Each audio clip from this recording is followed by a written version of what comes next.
Қой бастайық. Бісміллә деп. Болды, айтайын. Ассалаумағалейкум достар. Жалпы авиацияда самолеттер аэропортқа қонатын кезде түрлі ережелер сақтап қонады. Мысалға, ауа райының ыңғайсыздығына немесе келеңсіз жағдайларға байланысты қона алмаған жағдайда олар екінші айналымға кетеді. Бұл шешімді әрине диспетчер және пилот бірлесіп шешім қабылдайды. Пилоттар осы шешімді неше метр биіктікте қабылдайды. Қайын бас дейді ғой, атам қазақта. Шешілі онда.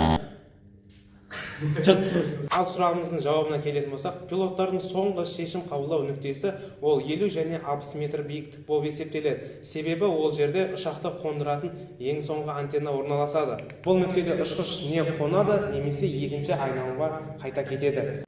Мына жерде көріп тұрғандарыңыздай, ұшқыштар кейде одан да төмен биіктікте шешім қабылдайды.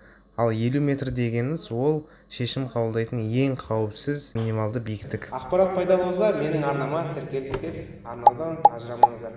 Қош сау болыңыздар.